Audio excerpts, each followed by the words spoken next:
फिलिस्तीन में मारे गए लोगों के लिए लखनऊ में आज जुम्मे की नमाज के दिन दुआ पढ़ी गई। मौलाना खालिद रशीद फरंगी महली ने कहा कि फिलिस्तीन के हालात चिंताजनक है, शांति बहाली होनी चाहिए और वहां के लोगों के साथ हम खड़े हैं क्योंकि फिलिस्तीन की सरजमी पर लोगों ने कब्जा किया है। यूनाइटेड नेशन ने भी वहां के मानव अधिकार को लेकर हक की बात कही थी। मौलाना ने आगे कहा कि इसलिए आज हम जुम्मे के दिन फिलिस्तीन की शांति के लिए दुआ कर रहे हैं। गौरतलब है कि नमाज के लिए आने जाने वाले लोगों पर कोई पाबंदी नहीं थी, लेकिन जुम्मे के दिन कोई अप्रिय घटना न घटे इसके लिए लखनऊ का पुलिस प्रशासन मुस्तैद है।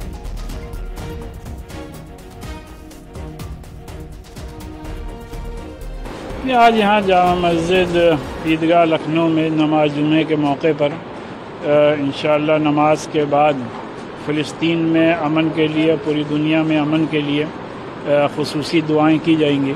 और ज़ाहिर सी बात है फ़िलिस्तीन का और मस्जिद अक़सा और बैतुल मुक़द्दस का की जो इस्लामिक इम्पोर्टेंस है उससे लोगों को वाकिफ़ कराया जाएगा। और इसमें हमारी सबसे यही अपील है कि जो फ़िलिस्तीन के सिलसिले में यूनाइटेड नेशन का रिज़ोल्यूशन है उसको तमाम मुल्क मिल करके अमली जामा पहनाने की कोशिश करें, जिससे कि पूरी दुनिया में हमेशा के लिए अमन अमान कायम हो सके।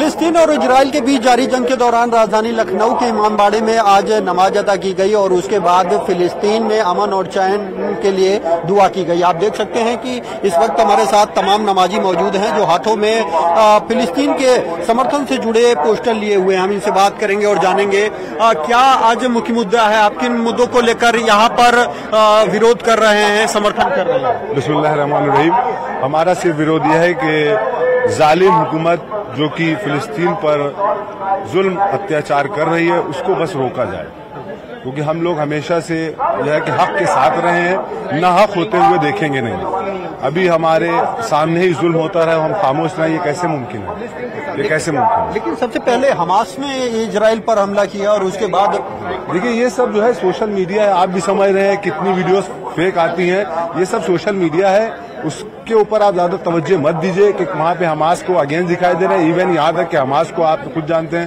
कि फिलिस्तीन को आतंकवादी संगठन घोषित कर दिया गया है। अब ये बताइए फिलिस्तीन कहाँ से आतंकवादी हो गया? भाई आप हैं, हम हैं, हर आदमी कहीं ना कहीं अपनी हर चीज की हिफाजत करता है। वहाँ पर फिलिस्तीन में पूरी दुनिया के ऑल ओवर वर्ल्ड जितने भी मुसलमान हैं उन सब के मुकद्दस मकामात वहाँ पर मौजूद हैं। तमाम अंबियाए कराम के मौजूदात वहाँ पर हुए हैं। तो अब वहाँ पर अगर कुछ ऐसा मजालिम हो रहा है तो हमें उसके फेवर में आना ही आना है। अब उस पर कोई अगर उनको आतंकवादी कह दे तो वो काबिले बर्दाश्त है, वो नाकाबिले बर्दाश्त है, हम बर्दाश्त नहीं कर सकते। क्योंकि एक तो एक चीज बताइए कि जो जिसका घर है उसी को आप आतंकवादी बोले दे रहे हैं, और जो घर में घुस रहा है आप उसको जो आतंकवादी आप नहीं बोल रहे हैं। भाई आप मेरे घर में घुस रहे तो हम आतंकवादी, I am not terrorist, you are terrorist. और हर वो इंसान टेररिस्ट है जो अपने से जुड़ी हुई हर चीज की हिफाजत करता है। आप अपने बच्चों की हिफाजत करें, आप टेररिस्ट है। हमारे मिनिस्टर अपने मुल्क की हिफाजत करें, वो टेररिस्ट है। थानेदार अपने थाने की हिफाजत करें, वो टेररिस्ट है। हर वो इंसान टेररिस्ट है जो अपने से जुड़ी हुई हर चीज की हिफाजत कर रहा है। आप क्या मानते हैं, आप क्या कहना चाहेंगे, आप क्या मानते हैं इसको लेकर, आप क्या कहना चाहेंगे इसको लेकर, फिलिस्तीन के समर्थन को लेकर? हम जो है समर्थन करते हैं फिलिस्तीन का, फिलिस्तीन जिंदाबाद, और माँ के तोड़ देगा, माँ के मजलूमों को मदद फरमाए, ठीक है। इजराइल मुर्दाबाद था, मुर्दाबाद है। आप क्या कहना चाहेंगे फिलिस्तीन के समर्थन? फिलिस्तीन को हक मिलना चाहिए। इजराइल ने ज्यादती की है और पिछले 50 साल से ज्यादती की है। जिसका घर आप ही का घर तोड़ दिया जाए तो वो तो जालिम हुआ तोड़ने वाला। अब उसको टेंट में रह रहे हैं वो लोग 50 साल से, और आके ये कहिए आप टेंट में रहिए, आप यही सही है, मतलब हमको निकाल दिया जाए टेंट में, आप टेंट में ठीक है। ये कोई इंसाफ तो नहीं हुआ ना। इसको घर से निकाला गया है, उसको आप जालिम दिखा रहे हैं, और जो घर में था उसको मजलूम, वो जालिम दिखा रहे हैं, और जो घर से निकाला गया था, जिसको निकाला उसको आप क्या करें, मजलूम है। तो फिलिस्तीन को उसका हक मिलना चाहिए। इजराइल गलत कर रहा है, आखिर अमेरिका इसके पीछे है, और यहाँ की हुकूमत जो है नरेंद्र मोदी, उन्होंने गलत साथ दिया है इजराइल का। तो जैसा कि आपने सुना, ये वो तमाम लोग हैं जिनका कहना है कि फिलिस्तीन खुद अपने घर से बेघर किया जा रहा है। आज पीड़ित फिलिस्तीनी है, न कि इजरायली, क्योंकि इजरायली लगातार फिलिस्तीन पर हमला करता रहा है, उनका शोषण करता रहा है। ऐसे में आपने देखा कि यहाँ पर शांतिपूर्ण ढंग से जो नमाज अदा की गई है, उसके बाद फिलिस्तीनी में अमन और चैन के लिए दुआ भी की गई है। कैमरामैन मनोज साई के साथ राजीव प्रताप सिंह, न्यूज 18 लखनऊ।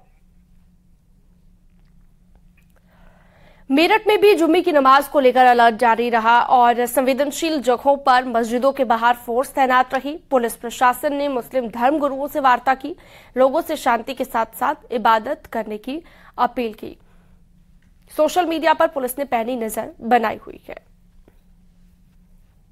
आज के युद्ध में हजारों लोग मौत के घाट उतार दिए गए हैं। वो बेगुनाह लोग जिनका कोई कसूर नहीं था, इस युद्ध में वो भी मारे गए हैं। बम गिर रहे हैं और यहाँ भारत के मेरठ में यहाँ पर दुआएं हो रही हैं उन लोगों के लिए जो इस युद्ध में मारे गए हैं। मैं आपको दिखा सकता हूँ, ये इमलियान मस्जिद है, यहाँ पर दुआएं चल रही हैं। आज ईद की नमाज को लेकर अलर्ट जारी किया गया था, लेकिन शांतिपूर्ण माहौल है। पूरा शहर जो है वो शांति पसंद है, लोग यहाँ के शांति पसंद है और यहाँ पर दुआएं और तकरीर का दौर यहाँ पर जारी है। यहाँ पर शांतिपूर्ण तरीके से नमाज हो रही है। इमलियान मस्जिद जो कि हाबरोड्डे चौराहे के निकट है, यहाँ पर सीए दंगा भी हुआ था, लेकिन आज माहौल बिल्कुल शांतिपूर्ण है। मैं आपसे पूछना चाहूंगा, क्या दुआएं हो रही हैं यहाँ पर? यहाँ जो दुआएं हो रही हैं, जो बेकसूर बच्चे, औरतें, ये जो नाहक दोनों तरफ से मारे जा रहे हैं, उनकी मगफिरत के लिए दुआ हो रही है कि अल्लाह उनकी मगफिरत करे, उनको बख्शे। इजराइल और हमास के बीच युद्ध था, एक मैसेज वायरल हुआ था कि हमास के समर्थन में लोग सड़कों पर निकले। क्या माहौल है मेरठ? नहीं, मेरठ में बिल्कुल सब शांतिपूर्ण है। यहाँ कोई इस तरह की कोई बात नहीं है।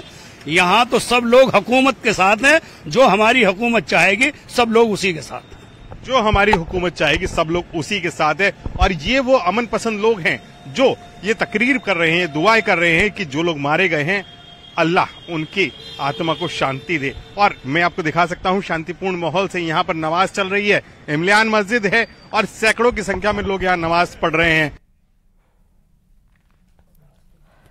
तो इजराइल और हमास के बीच छिड़े महायुद्ध के बाद कानपुर में भी आज जुम्मे की नमाज के दिन अमन और शांति की दुआ मांगी गई। इस दौरान भारी सुरक्षा बल भी देखने को मिला। पुलिस के अधिकारियों ने पीएसी के साथ मार्च निकाला तो वहीं सुरक्षा के बीच नमाज अदा की गई। आज जुमे की नमाज है। उस जुमे की नमाज को लेकर जहां एक और प्रशासन ने अपनी पूरी तैयारियां पूरी की थी, पुलिस, पीएससी, एलआईओ के डिप्लोमेंट किया, इन सबके बीच नमाज अदा कर जाए। इस वक्त न्यूज़ 18 की टीम जिस मस्जिद में खड़ी, आप देखिए शाफिया मस्जिद है, यहाँ लोग जुमे की नमाज अदा करके अपने अपने घरों पर जा रहे हैं, क्योंकि ये सबसे बड़ी इस क्षेत्र की मस्जिद है जहाँ 1000 से ज़्यादा लोग एक साथ नमाज अदा करते हैं। आज के दिन यहाँ अमन चैन की दुआएँ की गई हैं और दुआओं का दौर चला है और अल्लाह से ही दुआ की है कि अमन चैन पूरे विश्व में बना रहे। जर्नलिस्ट आशीष पांडे के साथ अमित गंजू, न्यूज़ 18 कानपुर। वहीं ताजनगरी आगरा में भी जुम्मे की नमाज को लेकर सुरक्षा की व्यवस्था पुख्ता दिखाई दी, मुस्तैद यहाँ पर दिखाई दी। और इसके अलावा आपको बता दें कि मस्जिदों के बाहर भारी मात्रा में पुलिस फोर्स भी तैनात रहा। इजराइल और फिलिस्तीन में छिड़ी जंग के बाद अब आगरा पुलिस अलर्ट मोड में दिखाई दे रही है। आज जुम्मे की नमाज को लेकर आगरा की जामा मस्जिद के साथ ही अन्य मस्जिदों के बाहर भारी संख्या में पुलिस फोर्स तैनात रहा। साथ ही सिविल ड्रेस में जो पुलिसकर्मी है वो तैनात रहे, एलआईयू के जवान मौजूद रहे। अलर्ट था कि जिस तरीके से फिलिस्तीन और इजराइल में जंग छिड़ी हुई है, उसके बाद से आज जुमे की नमाज के बाद कहीं कोई सांप्रदायिक बात ना फैले, कोई तकरीर ना हो, उसके बाद से पुलिस को अलर्ट किया गया था। जामा मस्जिद के साथ ही जो अन्य मस्जिदें हैं वहां पर भी भारी मात्रा में पुलिस फोर्स तैनात किया गया है। एसीपी छत्ता हैं आरके सिंह जी, बात कर ले सर। आज जुमे की नमाज जामा मस्जिद में अदा की गई है, किस तरीके की तैयारी थी? इजराइल और फिलिस्तीन में जो युद्ध है उसको लेकर कुछ अलर्ट जारी किया गया? हाँ देखिए, अलर्ट था, लेकिन हमारी इमाम साहब से भी बात हो गई थी, सभी जो भी यहाँ के सभ्रांत नागरिक थे उनसे भी बात हो गई थी। सबने यही कहा कि हम लोग नमाज पढ़ेंगे और कोई भी इस तरीके का कार्य नहीं होगा जो कानून व्यवस्था है उसको प्रभावित करे। जैसा कि आप देख रहे हैं, शांतिपूर्ण नमाज संपन्न हुई है। कामिर कुरैशी, न्यूज़ 18 आगरा। और खबरों में वक्त एक बहुत छोटे से ब्रेक का है, कहीं मत जाइएगा, खबरों का सिलसिला लगातार जारी है।